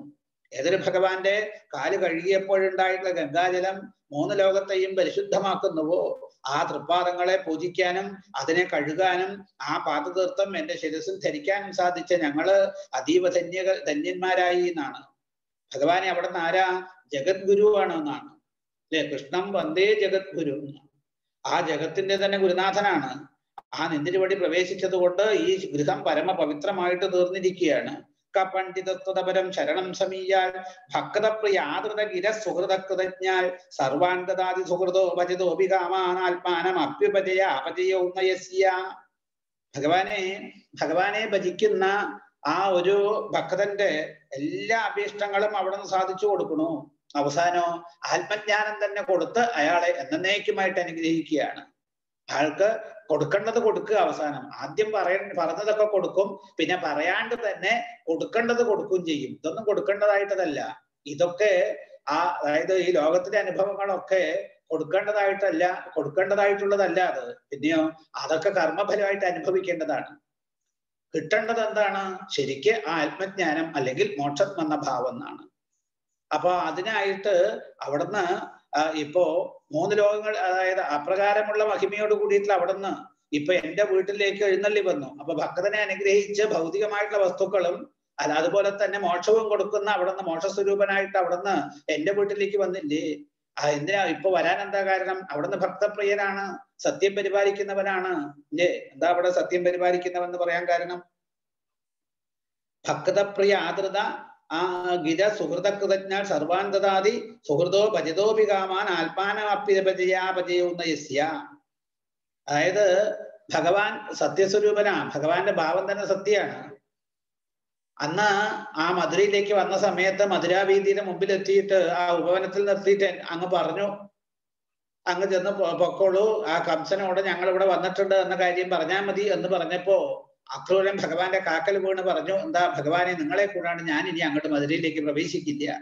നിങ്ങൾ ആരാണ്, എന്താണ് നിങ്ങളുടെ പ്രഭാവം എന്ന് എനിക്ക് കാളിന്തിയിൽ വെച്ച് വൈകുണ്ഠ ദർശനം തന്ന എനിക്ക് മനസ്സിലാക്കി തന്നു. അങ്ങനെയുള്ള നിങ്ങള് ലോകത്തിന്റെ നാഥന്മാരാണ്. അങ്ങനെയുള്ള നിങ്ങൾ എന്ത് ചെയ്യണം, എന്റെ വീട്ടിൽ കൂടെ വന്ന് എന്റെ വീടിനെ കൂടെ ഒന്ന് പരിശുദ്ധമാക്കി തീർക്കണം. പ്രപന്നം പാഹിമാം പ്രഭോ എന്നും പറഞ്ഞ് എന്നെ അനുഗ്രഹിക്കണേ എന്നും പറഞ്ഞ് അന്ന് അവിടെ നിന്ന് നമസ്കരിച്ചതാണ്. അപ്പൊ ഭഗവാൻ എന്താ പറഞ്ഞത്, അധികം വൈകാണ്ട് ഇവിടെ വന്ന കാര്യം സാധിച്ചിട്ട് ഞാൻ അങ്ങയെ കാണാൻ വന്നോളാം. വന്ന കാര്യം സാധിച്ചിട്ട് എന്ന് വെച്ചാൽ കംസനെ വധിച്ച ശേഷം, നിഗ്രഹിച്ച ശേഷം എന്നാണ്. ഈ കംസനെ നിഗ്രഹിക്കുമ്പോഴേ അക്രൂരന്റെ മനസ്സും ഏകദേശം ശുദ്ധമായിത്തീരുന്നു. അതുകൊണ്ടാണ് ഇങ്ങനെയുള്ള സ്തുതിയൊക്കെ അദ്ദേഹത്തിന്റെ നാവിൽ നിന്ന് പുറപ്പെട്ടത്. അതിന് മുമ്പുള്ള സ്തുതിയിലൊന്നും അങ്ങനെ കാണില്ല. അപ്പൊ ഈ കംസനെ നിഗ്രഹിക്കുക നമ്മുടെ രജോ ഗുണം പൂർണ്ണമായിട്ട് നീങ്ങിയാൽ, ആ രജോ ഗുണത്തിന്റെ കണിക പോലും ഇല്ലാതെ മനസ്സ് അത്യധികം ശുദ്ധമാകുന്ന സമയത്ത് നമുക്ക് ഈശ്വരനെ വേണ്ടതുപോലെ അനുഭവിക്കാൻ പറ്റുള്ളൂ. അല്ലെങ്കിൽ കുറച്ചൊക്കെ അനുഭവിക്കാന്നല്ലാണ്ട് രജോ ഗുണം നമ്മുടെ ഉള്ളിൽ ഉള്ളിടത്തോളം കാലം പൂർണ്ണമായിട്ട് ആ അനുഭൂതി നമുക്ക് ഉള്ളിൽ നിൽക്കില്ല, കിട്ടില്ല എന്നാണ്. അപ്പൊ അന്ന് ഭഗവാൻ പറഞ്ഞു, ഇവിടെ വന്ന കാര്യം സാധിച്ച ശേഷം ഞാൻ തിരിച്ച് അങ്ങയുടെ അതിഥിയായിട്ട് വരാം എന്ന് പറഞ്ഞ് ആ വാക്ക് സത്യമാക്കാൻ വേണ്ടിയിട്ടാണ് സത്യവാക്കും ഭക്തപ്രിയനുമായിട്ടുള്ള അങ്ങ് ഇപ്പോ എന്റെ ഗൃഹത്തിലേക്ക് വന്നത്. അപ്പോ ആ വാക്ക് സത്യമാക്കി തീർത്തു. അവിടുത്തെ ആരാ, ജീവന്മാർക്ക് മുഴുവൻ ഹിതത്തെ ചെയ്യുന്ന ആളാണ്. അങ്ങനെയുള്ള ആ ആശ്രയിച്ച ആ ഭക്തന് ജീവന്മാർക്ക് ശരിക്കും കൽപ്പക വൃക്ഷസ്വരൂപത്തിൽ കാരുണ്യം ചൊരിയുന്ന ആളാണ്. എന്താ കൽപ്പക വൃക്ഷത്തിന്റെ സ്വഭാവം? ആ കൽപ്പക വൃക്ഷത്തിന്റെ ചോട്ടിൽ പോയി ഇരുന്നിട്ട് എന്ത് ചോദിച്ചാലും ദേവന്മാർ എന്ത് ചോദിച്ചാലും അത് കിട്ടുന്നതാണ്. ഇതുപോലെയാണ് ഭഗവാന്റെ സ്വഭാവം. ഭക്തന്മാരെ ഭഗവാനെ ആശ്രയിച്ച് എന്താണോ ആവശ്യപ്പെടുന്നത് അത് കൊടുത്ത് അവസാനം അവർക്ക് മോക്ഷവും കൊടുക്കണം. അങ്ങനെയുള്ള കാരുണ്യകടലായിട്ടുള്ള ഭഗവാനെ ആർക്കാ ഉപേക്ഷിക്കാൻ കഴിയുക? അപ്പൊ ശരണം പ്രാപിക്കേണ്ടത് ആരെയാ? ഭഗവാനെ തന്നെയാണ്. ഭഗവാനെ ശരണം പ്രാപിച്ച രണ്ടും കിട്ടും. രണ്ടും കിട്ടുന്ന വെച്ചാല് ഈ ലോകത്തിലെ അനുഭവങ്ങൾ മംഗളമായിട്ട് തീരും, പരലോകത്തിലെ ഗതിയും കിട്ടും. അപ്പൊ അങ്ങനെയുള്ള ആ ഭഗവാനെ വിട്ട് വേറെ ആരെ ആശ്രയിക്കാൻ പറ്റുക? അപ്പൊ ആശ്രയിക്കേണ്ടത് ഭഗവാനെ തന്നെയാണ്. ഭഗവാനെ വിട്ടിട്ട് മറ്റുള്ളവരെ ശരണം പ്രാപിക്കുന്നവൻ ശരിക്കും വിദ്വാനല്ല എന്നാണ് ഈ പറഞ്ഞ അതിന്റെ സാരം എന്നാണ്. പിന്നെ പറഞ്ഞു, ദിഷ്ട്യാ ജനാർദ്ദന ഭവാനിഹ ന പ്രതീതോ യോഗേശ്വരൈരഭി ദുരാപഗതി സുരേശൈ ചിന്യാശുന സുതകളത്രധനാപ്രത ഗേഹം ദേഹാദി മോഹരശനാം ഭവതീയമായ. ഇതാണ് നേരത്തെ എന്നെയും എന്റെ കുടുംബത്തെയൊക്കെ രക്ഷിക്കണേ എന്ന് പറഞ്ഞ ആള് ഇപ്പൊ എന്താ പറയണത്? ശരിക്ക് ആ ജ്ഞാനം കൊണ്ട് മനസ്സ് പരിശുദ്ധമായി തീർന്നപ്പോ ആ ജീവന്മാർക്കൊക്കെ ഇവിടെ ഈ സ്തുതിയിൽ എന്താ പറയണത്? ആ ഭഗവാനെ ഭജിക്കുന്ന ആളുകൾക്ക് എല്ലാം കൊടുത്ത് അനുഗ്രഹിക്കുന്ന ആളാണ് അല്ലേ? ആ ഭക്തന് അങ്ങയെ തന്നെ നൽകുകയാണ്. ഈ മായയെ നിവർത്തിപ്പിക്കുന്നതായിട്ടുള്ള ഭഗവാനെ ഭാഗ്യം കൊണ്ടാണ് അങ്ങയെ എനിക്കിന്ന് കാണാനായിക്കൊണ്ട് കഴിഞ്ഞത്.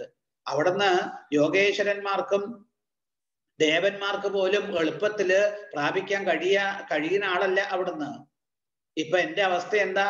ഞാനിപ്പോ ആ ഭഗവാനെ കണ്ടു എങ്കിലും എന്റെ മനസ്സ് ഈ ബാഹ്യ വിഷയങ്ങളിൽ പെട്ട് കിടക്കുക. എന്താ? പുത്രൻ, ഭാര്യ, ധനം, ബന്ധുക്കള്, ഗൃഹം, ശരീരം, ഇവയിലൊക്കെ ഞാനെന്നും എന്റേതാണ് എന്നുള്ള അഭിമാനമുണ്ട് എന്നാണ്. അതിനൊക്കെ കാരണം ആരാ? അവിടുത്തെ മായ. ആ മായയെ അകറ്റിയിട്ട് അവിടെ തന്നെ രക്ഷിക്കണേ എന്നാണ് അവിടെ പ്രാർത്ഥിച്ചത്. ഇതാണ് ആ അക്രൂരന്റെ ആ മനസ്സിന്റെ ശുദ്ധി ഈ സ്തുതിയിൽ ഇതും കൂടെ ടാലി ചെയ്ത് നോക്കി കിട്ടുമെന്ന് പറയാൻ കാരണം അവിടുന്ന് ഇപ്പോഴോ ഇതിലൊക്കെ ഭ്രമിച്ചിട്ട് ഞാൻ ഇവിടെ സംസാരത്തിൽ കിടന്ന് ഒഴിലാണ് രക്ഷിക്കണം എന്നൊക്കെ പറഞ്ഞതാണ്. ഇപ്പൊ ഇവിടെ അതൊക്കെ മായ കൊണ്ട് തോന്നുന്നതാണ്. ഇനിയിപ്പോ എനിക്ക് ഭാര്യയും അല്ല, മക്കളും അല്ല, വീടും അല്ല പ്രധാനം. അതൊന്നും അല്ല എനിക്ക് വേണ്ടത്. അതിലുള്ള ആസക്തിയൊക്കെ ഇല്ലാണ്ടാക്കിയിട്ട് അവിടുത്തെ എന്നെ പൂർണ്ണമായിട്ട് അവിടത്തേതാക്കി തീർക്കണം എന്നുള്ള ഭാവത്തിലാണ് അക്രൂരന്റെ സ്തുതി എന്നാണ്. അപ്പൊ നമുക്ക് ഈ ലോകത്തിൽ തരുന്ന ഈ ബന്ധങ്ങളൊക്കെ ജീവന്റെ ബന്ധനത്തിന് കാരണമാകുന്നതാണ്.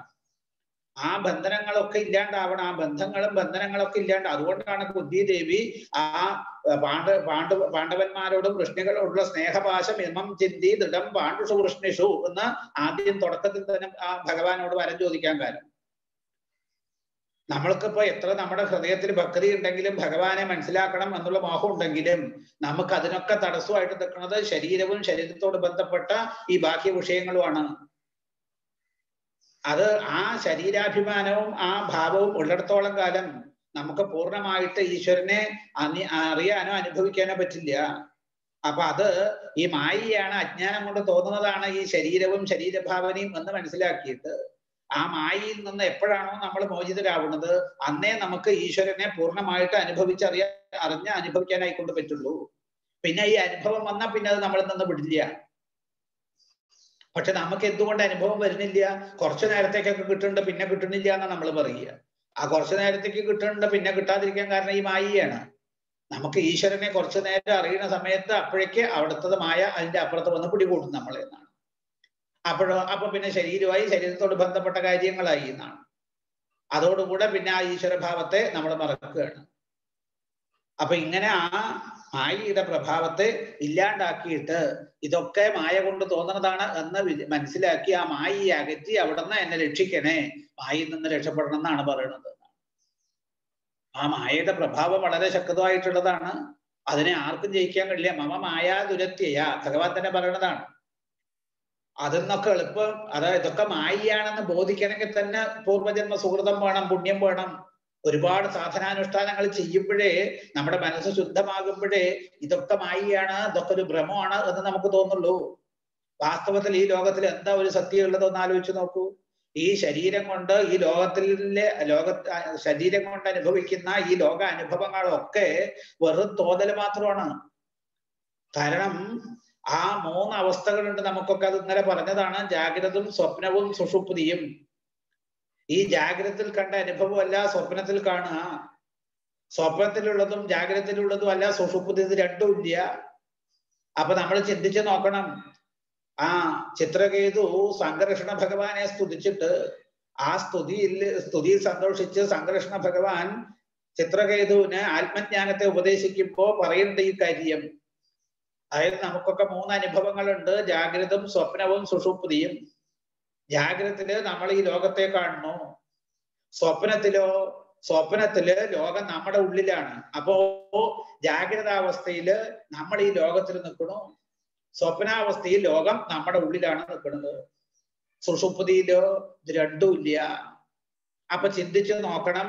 ആ ഭഗവാൻ തന്ന ആ ബുദ്ധി കൊണ്ട് എന്താ ചിന്തിക്കേണ്ടത്? ഈ 3 അവസ്ഥയില് ഏതവസ്ഥയാണ് ശരി? നമ്മൾ ചിന്തിച്ചു നോക്കാറുണ്ട്. നമ്മള് ഇവിടെ നിൽക്കുമ്പോ ഇതാണ് ശരി തോന്നും, അവിടെ നിൽക്കുമ്പോ അല്ലെ. ഇപ്പൊ ഉടന്നിരിക്കുമ്പോ നമ്മൾ ഇവിടുത്തെ അനുഭവങ്ങളൊക്കെ സത്യമാണെന്ന് ധരിച്ചുകൊണ്ട് നടക്കുക. പലതും സത്യമുണ്ട്. രാവിലെ ടിഫിൻ കഴിച്ചു, അത് സത്യമാണെങ്കിൽ പിന്നെ ഉച്ചയ്ക്ക് വിശക്കാണ്ടിരിക്കണം. 12 മണിയാകുമ്പോഴേക്കും നമുക്ക് വിശപ്പ് തുടങ്ങി. പിന്നെ അടുത്ത ആ ഉച്ചയ്ക്കുള്ള ഊണിന്റെ ധൃതിയിലായി. ഉച്ചയ്ക്ക് ഊണ് കഴിഞ്ഞിട്ടോ ഒന്ന് വിശ്രമിച്ചു കഴിഞ്ഞു, പിന്നെ അടുത്ത ചായ. അപ്പൊ അതിന്റെ സുഖം പോയില്ല. അതും സത്യമൊന്നുമല്ലല്ലോ. അപ്പൊ ഈ ലോകത്തിലുള്ള ഈ ഉണർന്നിരിക്കുമ്പോ ലോകത്തിൽ കിട്ടുന്ന അനുഭവങ്ങളും സത്യമല്ല. അത് കുറച്ചു നേരത്തേക്ക് സത്യം എന്ന് തോന്നും, കുറച്ചു കഴിഞ്ഞ് അത് മിഥ്യയാണെന്ന് മനസ്സിലാവും. അതുപോലെ തന്നെ സ്വപ്നത്തിലെ അനുഭവങ്ങളോ അത് സത്യമാണോ? സ്വപ്നത്തിൽ നിന്ന് ഉണർന്നത് വരെ അത് സത്യമായിട്ട് തോന്നി, സ്വപ്നത്തിൽ നിന്ന് ഉണർന്നപ്പോ അത് അസത്യമാണ്. സ്വപ്നത്തില് പോയിട്ട് നല്ലൊരു കല്യാണത്തിന് ചെന്ന് സദ്യയൊക്കെ കഴിച്ചു, അത് വിചാരിച്ചിട്ട് ആരെങ്കിലും അടുക്കളയിൽ കയറിയിട്ട് എന്റെ ഊണൊക്കെ കഴിഞ്ഞിരിക്കുന്നു, ഇന്ന് എനിക്കൊന്നും വേണ്ട എന്ന് പറയൂ? ഇല്ല. പക്ഷെ ആ പൂർണ്ണ തൃപ്തിയൊക്കെ അപ്പൊ അവിടെ ഉണ്ടായി എന്നുള്ളത് ശരിയാ. പക്ഷെ ഉണർന്നപ്പോ അത് മിഥ്യയാണ്. അതുപോലെ സുഷുപ്തിയിലോ ഇത് രണ്ടും കാണാനില്ല. എന്താണ് അനുഭവിച്ചത് എന്ന് പോലും അറിയണില്ല, അജ്ഞാനമാണ്. എന്താ നമ്മൾ പറയുക? ഞാൻ ഒന്നും അറിഞ്ഞില്ല, സുഖമായിട്ട് ഉറങ്ങി എന്നാണ്. സുഷുപ്തിയില് എല്ലാവരുടെയും അതായത് അനുഭവം ഒന്നാണ്. ജാഗ്രതയിലും സ്വപ്നത്തിലും അനുഭവങ്ങളൊക്കെ വ്യത്യാസപ്പെടുമെങ്കിലും സുഷുപ്തിയിൽ എല്ലാ ജീവന്മാരുടെ അനുഭവം ഒന്നാണ്. ഇതുവരെ എല്ലാവരും പറഞ്ഞിരിക്കുന്ന ഒരേ അഭിപ്രായമാണ്, റിമാർക്കാണ്. എന്താണ്? അതായത് ഞാൻ ഒന്നും അറിഞ്ഞില്ല, സുഖമായിട്ട് ഉറങ്ങി. എന്താ പറഞ്ഞത്? ഞാൻ ഒന്നും അറിഞ്ഞില്ല എന്നാ പറഞ്ഞത്. ഒന്നും അറിഞ്ഞില്ല, എല്ലാം ഉപേക്ഷിച്ചു. ആ ഒന്നും അറിയായികയാണ് ശരിക്കും പറഞ്ഞ സുഖം. എന്തുകൊണ്ട് നമ്മൾ ഒന്നും അറിഞ്ഞില്ല? നമ്മൾ ഒന്നും അതായത് സുഖത്തിന് വേണ്ടി നമ്മൾ ഒന്നും ചെയ്തില്ല. അതാണ് നമ്മള് ഉണർന്നിരിക്കുന്ന സമയത്തും നമ്മൾ സുഖം സുഖം എന്ന് പറഞ്ഞ് പ്രവൃത്തി എടുക്കേണ്ട കർമ്മം ചെയ്യുന്നുണ്ട്. സ്വപ്നത്തിലും ആ ഒരു ഭാവം മനസ്സുകൊണ്ട് ചെയ്യുന്നുണ്ട്. പക്ഷെ സുഷുപ്തിയിലോ ഒരു കർമ്മവും ചെയ്തില്ല. അപ്പൊ നമ്മൾ ശരിയായിട്ട് സുഖം അനുഭവിച്ചു. അതുകൊണ്ടാണ് ഉണർന്ന സമയത്ത് പറയുക, ഞാൻ ഒന്നും അറിഞ്ഞില്ല, സുഖമായിട്ട് ഉറങ്ങി എന്നാ പറയുന്നത്. അപ്പൊ ആ ഒന്നും അറിയാകെ അല്ലെങ്കിൽ സുഖമാണ് നമ്മുടെ സ്വരൂപം. ആ സുഖം ശരിയായിട്ട് അനുഭവിക്കണമെങ്കിൽ ഈ കർമ്മങ്ങളിൽ നിന്നൊക്കെ നമ്മൾ പിന്തിരിയണം. കർമ്മം ചെയ്യുന്തോറും നമ്മുടെ ഉള്ളിൽ കർമ്മവാസനകൾ കൂടിയിട്ടേ വരുള്ളൂ. കർമ്മവാസനകളെ കൊണ്ട് മനസ്സ് ആ വീണ്ടും ജന്മങ്ങൾക്ക് കാരണമായിട്ട് തീരുകയാണ്. അപ്പൊ അതിന്നൊക്കെ വിട്ട് പൂർണ്ണ സംതൃപ്തി എപ്പോഴാണ് കിട്ടുക? ഒന്നും നമ്മള് ഈ നീന്തൽ അറിയാത്ത ഒരാളെ വെള്ളത്തിൽ പിടിച്ചിട്ടു എന്ന് വിചാരിക്കുക, എന്താവും? അയാൾ കുറച്ച് ആ വെള്ളത്തിൽ പെട്ടിട്ട് പരിഭ്രമിച്ച് വെള്ളമൊക്കെ കുറച്ച് കുടിച്ച് അതിൽ കയറാൻ ശ്രമിക്കും, കയറാൻ കിട്ടില്ല. അവസാനം അതായത് ഒരു ശവശരീരത്തെ നമ്മൾ വെള്ളത്തിൽ കൊണ്ടിട്ട് എന്താവും? ഇതിപ്പോ ജീവനുള്ള ആളെ ഇട്ട് അയാൾ അവിടെ കിടന്ന് അതിന്ന് കയറാൻ വേണ്ടി പരിശ്രമമൊക്കെ ചെയ്ത് അവസാനം വെള്ളം കുടിച്ച് കീഴ്പ്പെട്ട് താഴ്ന്നു പോവുകയുണ്ടാവുക. അതേപോലെ ഒരു മൃതശരീരം, ഒരു ഡെഡ് ബോഡിയാണ് നമ്മൾ വെള്ളത്തിൽ കൊണ്ടിട്ടത് എങ്കിൽ ആ ഡെഡ് ബോഡി വെള്ളത്തിൽ ഇങ്ങനെ പാറി കിടക്കുകയുള്ളൂ, അത് താഴ്ന്നു പോവില്ല. എന്താ കാരണം?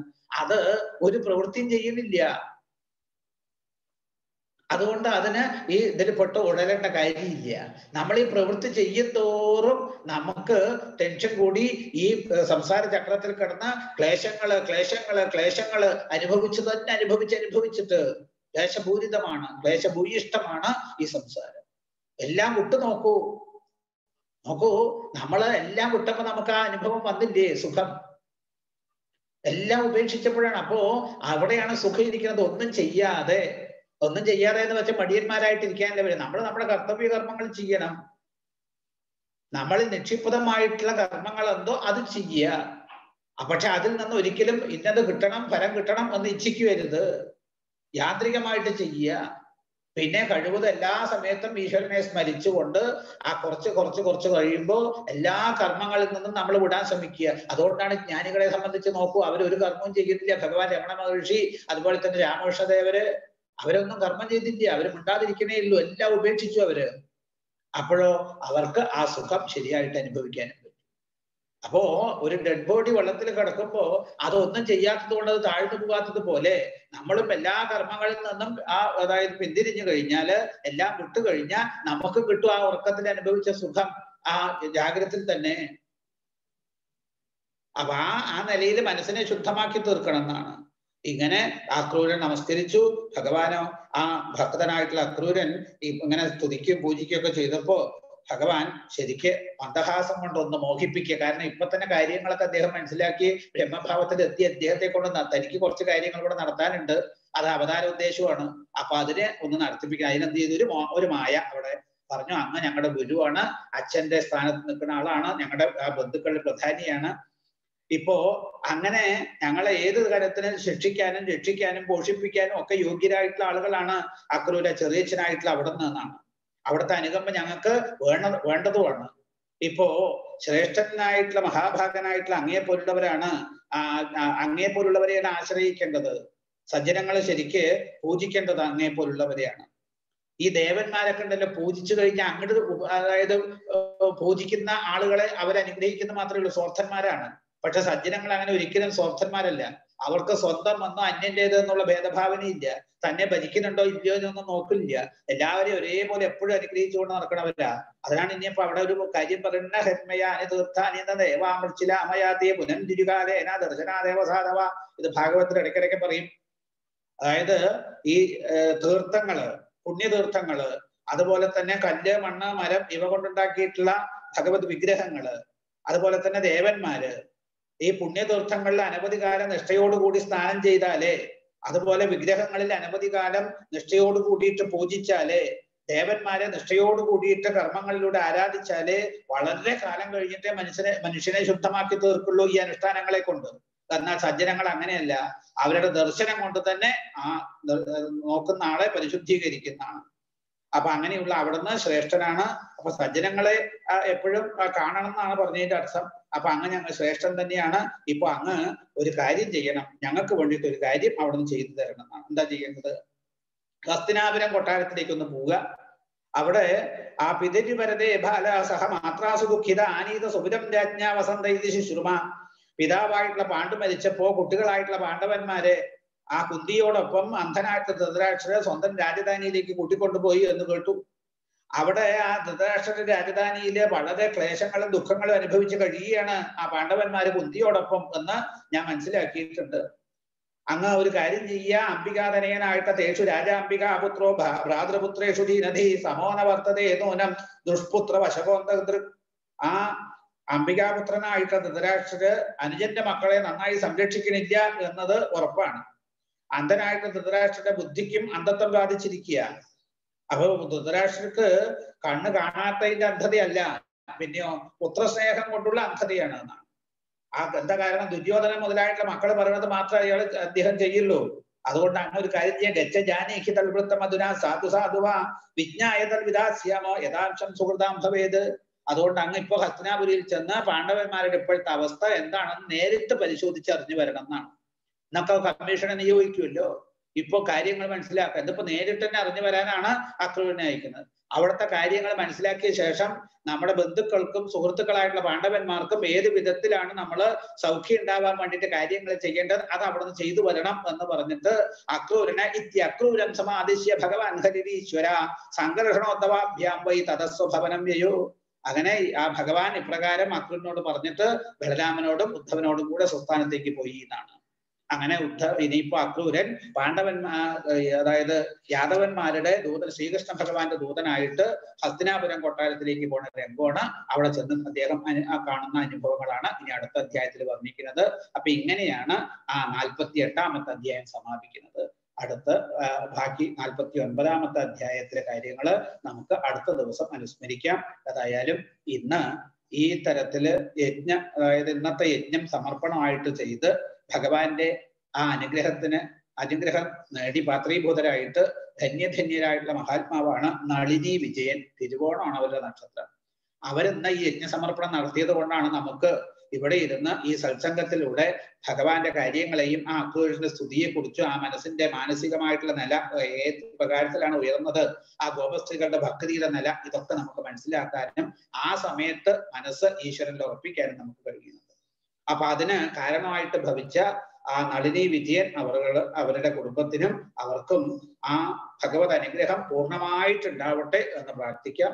എല്ലാവരും ഈ സത്സംഗം കേൾക്കുന്ന അതിൽ പങ്കെടുത്ത എല്ലാവരും ഭഗവാനെ മനസ്സിൽ കണ്ടുകൊണ്ട് ഇവർക്ക് നന്മ വരുവാനായിട്ട്, ഭഗവാന്റെ ഐശ്വര്യം വീണ്ടും വീണ്ടും അവർക്ക് ഉണ്ടാവാനായിട്ട് എല്ലാവരും പ്രാർത്ഥിക്കുക. അവരെ പൂർവ്വജന്മത്തിൽ ചെയ്ത സുഹൃതം കൊണ്ട് മാത്രമാണ് അവർക്ക് അങ്ങനെ ഒരു സമർപ്പണ ബുദ്ധി ഉണ്ടായത്. മേലിലും ഇത്തരത്തിലുള്ള കാര്യങ്ങളൊക്കെ നടക്കുമ്പോൾ ഈ തരത്തിൽ സമർപ്പണത്തിനുള്ള കഴിവും മനോഭാവവും ഈശ്വരൻ അവർക്ക് കൊടുക്കട്ടെ. അവരുടെ കുലം തന്നെ പവിത്രീകരിക്കപ്പെടട്ടെ എന്ന് പ്രാർത്ഥിച്ച് ഈ സത്സംഗത്തെ ഭഗവത് പാദാരവിന്ദങ്ങളിൽ സമർപ്പിക്കാം. ഹരിയോം തത്സത്. കായേന വാചാ മനസ്സേന്ദ്രിയർവാ ബുദ്ധ്യാത്മനാ വാ പ്രകൃതേ സ്വഭാവാൽ കരോമി യദ്യത് സകലം പരസ്മൈ നാരായണായേതി സമർപ്പയാമി.